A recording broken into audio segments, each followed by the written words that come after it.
já viu este conjunto de mapas, você deve achar que a Palestina perdeu seus territórios para o Estado de Israel ao longo dos anos.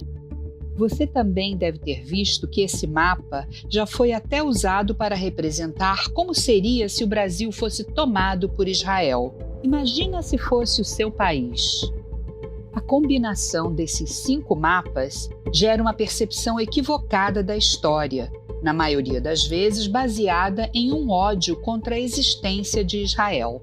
Muitas fontes se utilizam de narrativas falsas e omissões para tentar transformar esse conflito em uma narrativa de vítimas e opressores, ignorando as complexidades do conflito.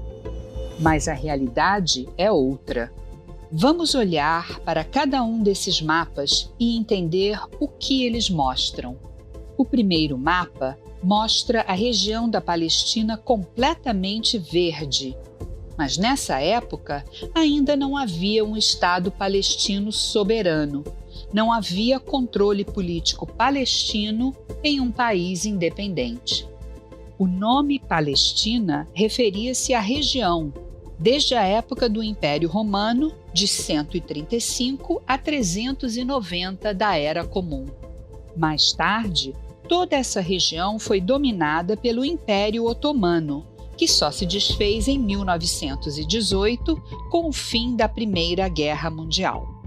É em parte deste pedaço aqui da região da Palestina que hoje está o Estado de Israel, a faixa de Gaza e Cisjordânia. Essa região era conhecida como a Grande Síria e hoje corresponde à Síria, Líbano, Jordânia, Israel, Cisjordânia e faixa de Gaza.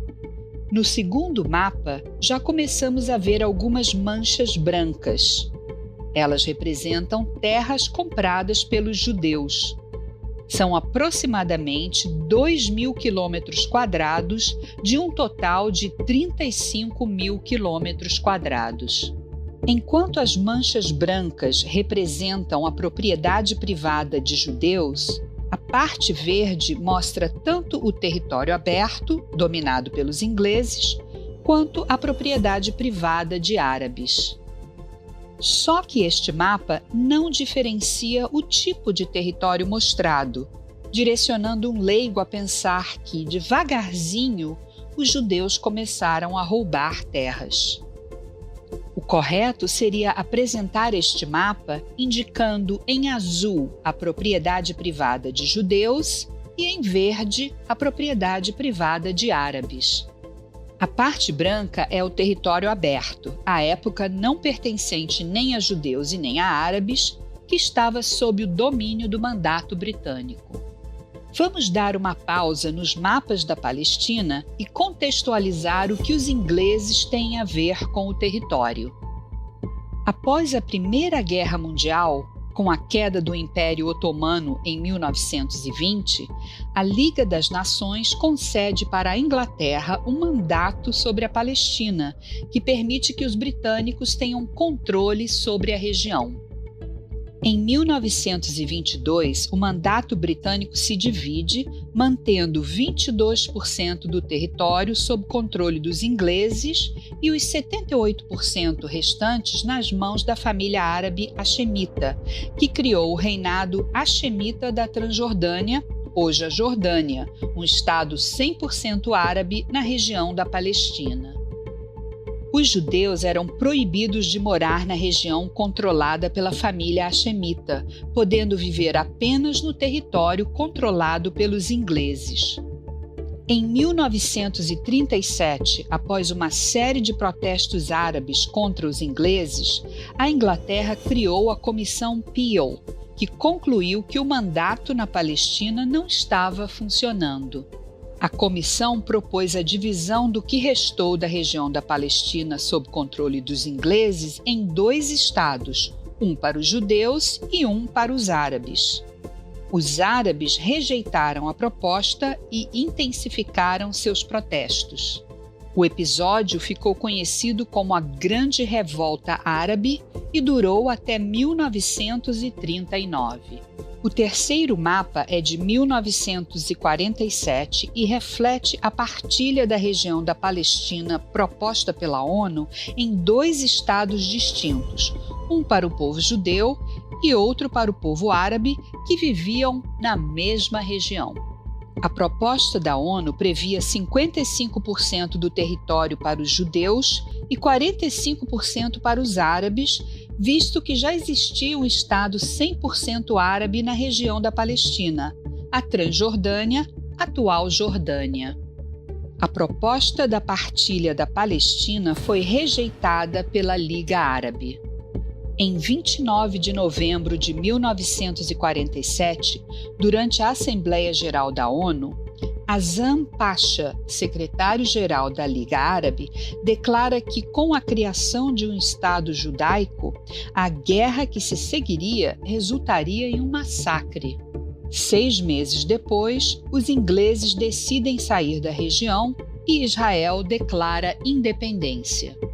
Os árabes não aceitam o novo país e iniciam a Guerra Árabe-Israelense de 1948, que ficou conhecida como a Guerra da Independência.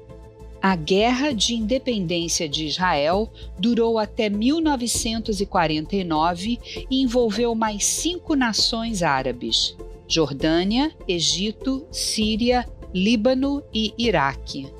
Depois de 1 ano de guerra, Israel sobreviveu ao ataque simultâneo das 5 nações árabes e assinou acordos de armistício com Jordânia, Egito, Síria e Líbano.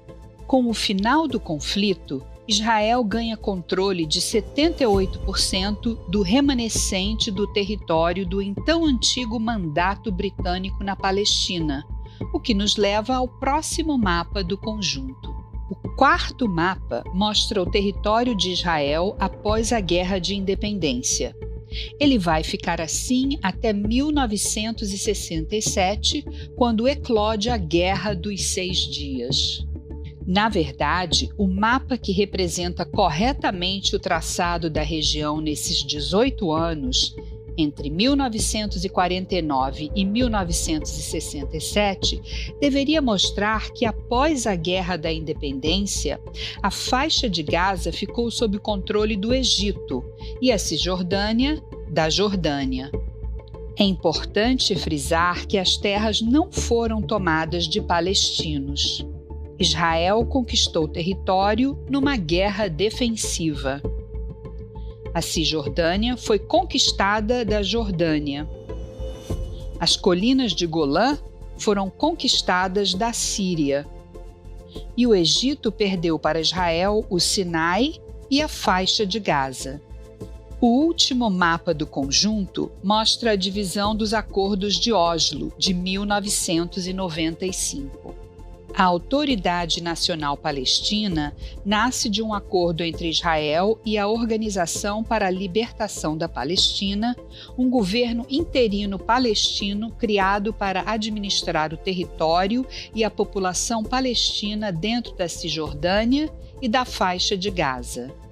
Israel retira suas tropas de 43% da Cisjordânia, onde estão as cidades palestinas, e de 80% da faixa de Gaza, em virtude da criação de um governo palestino que irá exercer controle sobre os territórios onde moram 90% da população palestina. Em 2005, Israel se retira completamente da faixa de Gaza. Portanto, o mapa 5 representa em verde o que é de controle 100% palestino. A ideia do processo de paz é que os palestinos possam controlar, a partir de um entendimento com Israel, as áreas verdes representadas no mapa 4. Porém, isso só vai acontecer quando Israel tiver a garantia de que os árabes aceitarão a legitimidade da existência do Estado de Israel como um país democrático e o lar nacional do povo judeu. Enquanto isso, nós, da Stand With Us Brasil, vamos continuar esclarecendo o que é falso e o que é fato sobre o Estado de Israel.